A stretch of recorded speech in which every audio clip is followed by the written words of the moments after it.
क्षतिग्रस्त हुए हैं।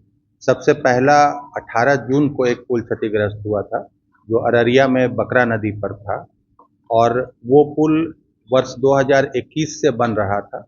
पुल लगभग बन गया था जितने स्पैन उसके बनने थे, लेकिन उसके अप्रोच रोड नहीं बनने के कारण उस पर पुल पर आवागमन चालू नहीं हुआ था।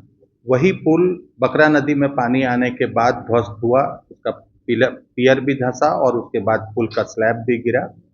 उस वाले मामले में एक टीम बनाई गई थी यहाँ पर, वो टीम वहाँ पर गई है, उन्होंने पूरी जांच की है। इसमें क्योंकि ये प्रधानमंत्री ग्रामीण सड़क योजना थी, इसलिए भारत सरकार से भी एक टीम आई थी, उन लोगों ने अपनी अलग जांच की है। हमारी टीम की जांच पूरी हो गई है, लेकिन जो कुछ लेबोरेटरी में टेस्ट होने हैं उसके स्ट्रेंथ के, वो टेस्ट में 2-3 दिन लगेगा। जब पूरे टेस्ट के रिपोर्ट आ जाएंगे तब हम लोग उसका जांच प्रतिवेदन फाइनली वो टीम हमें देगी।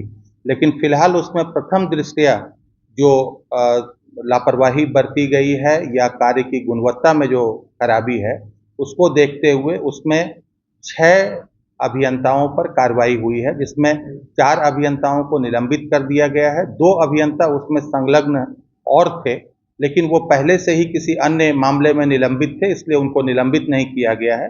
लेकिन इन सभी 6 पर ही भी विभागीय कार्रवाई चलाई जाएगी। इसके अलावा जो संवेदक हैं उनको तत्काल अभी आगे कोई भी कार्य नहीं दिया जाएगा, उनको कोई भी भुगतान अभी नहीं किया जाएगा जब तक कि इस मामले में उनके ऊपर संवेदक निबंधन नियमावली में उनसे पूछकर और शोकॉज करके उन पर अंतिम कार्रवाई नहीं कर ली जाती है। जिस कंसल्टेंट ने वो डीपीआर बनाया था, उस कंसल्टेंट से भी फर्दर उसको कोई भी काम अभी देने के लिए मना कर दिया गया है। हम लोग उन संवेदक पे और जो कंसल्टेंट है उन पर अंतिम कार्रवाई केवल इसलिए रोके हुए हैं क्योंकि पूरी जांच रिपोर्ट आ जाएगी, तभी उन पर हम लोग कार्रवाई करेंगे। तो ये अररिया का जो बकरा नदी का पुल था जो 18 जून को क्षतिग्रस्त हुआ था। इसके बाद 2 और पुल, ये 7 करोड़ लगभग। कितने और कितने का नुकसान हुआ? पूरा 7 करोड़ का नुकसान? नहीं, लगभग 6.5 करोड़ का। ये 7 करोड़ 51 लाख का पुल था और इसमें 6 करोड़ 50 लाख इसमें भुगतान हुआ था। जैसा मैंने बताया कि पुल के जो स्पैन बनने थे वो सारे बन गए थे। पूरा नुकसान हो गया? नहीं, पुल कंप्लीट नुकसान नहीं हुआ है। पुल के 2 पियर क्षतिग्रस्त हुए हैं, 2 स्लैब क्षतिग्रस्त हुए हैं।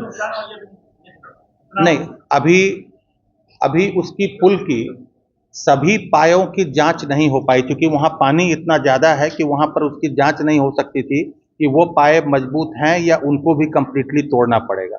ये जब पानी कम होगा तभी उसकी पूरी जांच संभव है। लेकिन अभी जितनी दूर तक जा सकते थे ये लोग, उतनी दूर तक जाके इन लोगों ने जांच की है उसकी, और उसके जो कंक्रीट के नमूने हैं वो, उसकी पाइल्स की गहराई, पाइल्स की स्ट्रेंथ, सभी चीज़ों की जांच उसकी की गई है। दूसरा पुल जो क्षतिग्रस्त हुआ था वो पूर्वी चंपारण में था, घोड़ा सहन प्रखंड में। ये पुल अभी निर्माणाधीन था।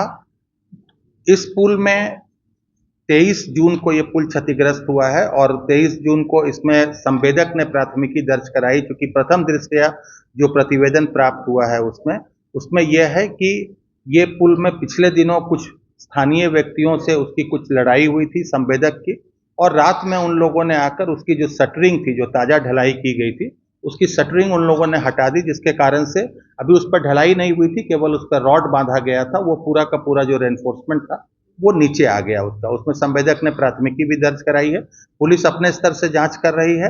हम लोगों ने उसमें प्रथम दृष्टया इसमें ये उनसे स्पष्टीकरण पूछा है जो उससे संबंधित अभियंता हैं कि 15 जून के बाद आमतौर पर ढलाई का काम नहीं किया जाता है, क्योंकि उसके बाद बारिश हो जाती है, पानी बढ़ जाता है उसमें। इसके लिए हम लोगों ने उनसे स्पष्टीकरण पूछा है, उनका स्पष्टीकरण आ जाएगा और एक प्रथम दृष्टया जांच हम लोगों को मिल जाएगी, उसके बाद उन पर कार्रवाई की जाएगी। ये दूसरा जो हाँ पुल है आपका, ये पुल 1 करोड़ 60 लाख का था ये पुल। इसमें अभी तक कोई भुगतान राशि की उसको नहीं की गई है। ये 1 करोड़ 60 लाख का पुल था टोटल। ये छोटा पुल था, लगभग 18 मीटर इसका स्पैन है पुल का। जो तीसरा पुल क्षतिग्रस्त हुआ है वो 26 जून को, उसमें भी पुल में इसकी ढलाई की थी उन लोगों ने 16 जून को, और ढलाई करने के बाद अभी उसमें शटरिंग लगा हुआ था। उसी बीच अचानक उसमें नदी में पानी बढ़ा, जिसके कारण से उसका शटरिंग गिर गया और उसकी वजह से उसका स्लैब, उसका गर्डर गिरा। ये मधुबनी में है, मधेपुर प्रखंड में, मधुबनी में है ये, मधेपुर प्रखंड में, ये भूतही बलान नदी पर है ये। तो इसने 15 जून को कास्टिंग की थी और उसका गर्डर सैग किया पहले, उसमें पानी आ जाने के कारण, और उसके बाद 26 जून को उसका एक गर्डर गिर गया था। इसमें भी हम लोगों ने, जो हमारे अभियंता हैं, उन लोगों से कारण स्पष्टीकरण पूछा है कि इसमें भी 15 जून के बाद क्यों कराया गया। इसमें प्रथम दृष्टया हम लोगों को ये भी जानकारी प्राप्त हुई है कि उसमें सहायक अभियंता द्वारा मनाही की गई थी, बट इसके बावजूद संवेदक ने वो काम किया है। तो इस वाले मामले में भी हम लोग संवेदक और जो हमारे अभियंता हैं संलग्न, जिनके द्वारा पर्याप्त पर्यवेक्षण नहीं किया गया, उनके ऊपर कार्रवाई की जाएगी। ये तीसरा वाला जो पुल था, ये पुल था 3 करोड़ 84 लाख रुपए का पुल था। इसमें अभी तक भुगतान उसको 1 करोड़ 61 लाख हुआ है। तो ये 3 पुल हैं जो 3 करोड़ 61 लाख इसकी लागत थी। 3 करोड़ 84 लाख नहीं, 3 करोड़ 21 लाख, 3 करोड़ 21 लाख इसकी लागत थी। 1 करोड़ 61 लाख इसमें अभी भुगतान हुआ है। विगत कुछ दिनों में 9 पुलिया ध्वस्त हुए हैं, क्षतिग्रस्त हुए। इसमें 6 पुलिया पुरानी थी, काफी पुरानी, और 3 निर्माणाधीन थी। कल भी प्रेस कॉन्फ्रेंस करके आपको बताया गया कि 6 पुलिया जो सारण एवं सिवान जिलों में छाड़ी गंडकी नदी पर अवस्थित है, वे ध्वस्त हुए हैं 3 और 4 जुलाई 2024 को। जल संसाधन विभाग द्वारा गंडक, छारी, गंडकी, माही, गंगा नदी जोड़ योजना के तहत इसका निर्माण किया जा रहा था।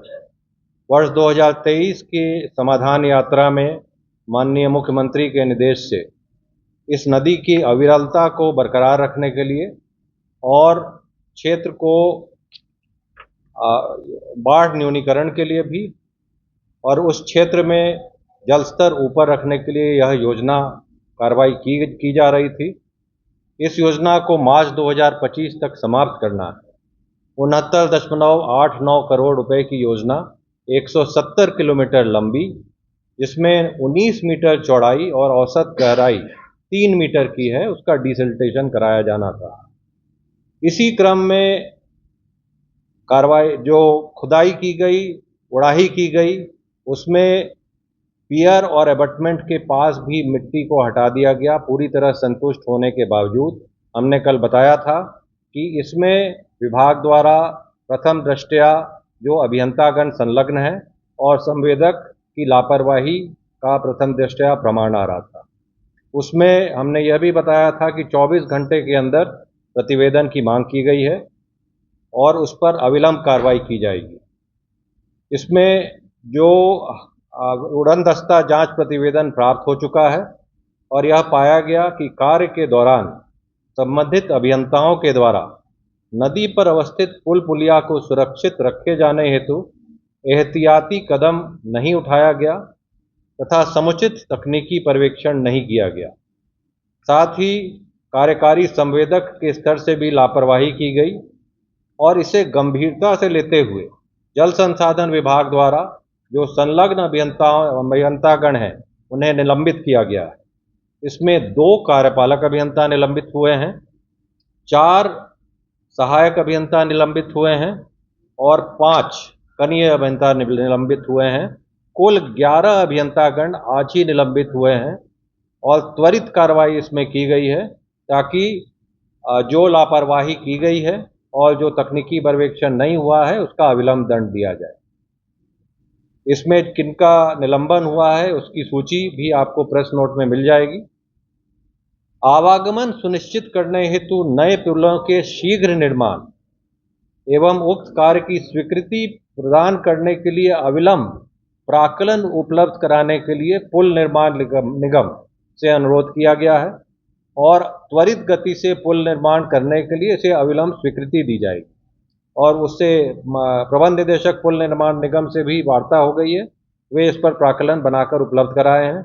इन सब की मरम्मति हो जाएगी क्षतिग्रस्त पुलों के स्थान पर नए पुल का निर्माण कार्यकारी संवेदक के रिस्क एंड कॉस्ट पर, यानी उसी की राशि से इसका निर्माण किया जाएगा।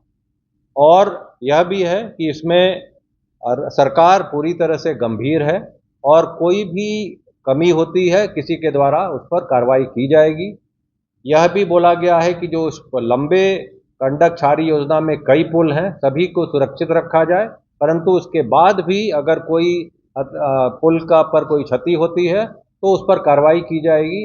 यह महत्वपूर्ण है कि कुल मिलाकर 6 जो पुल ध्वस्त हुए हैं सारे एक ही योजना से संबंधित हैं। ये गंडक क्षारी योजना से ही संबंधित हैं और ये कोई अन्य कई जगह पर नहीं है। एक ही योजना में पूरी तरह से अभियंता और संवेदक द्वारा हैंडल नहीं किया जा सका, उसीलिए यह कार्रवाई हुई है।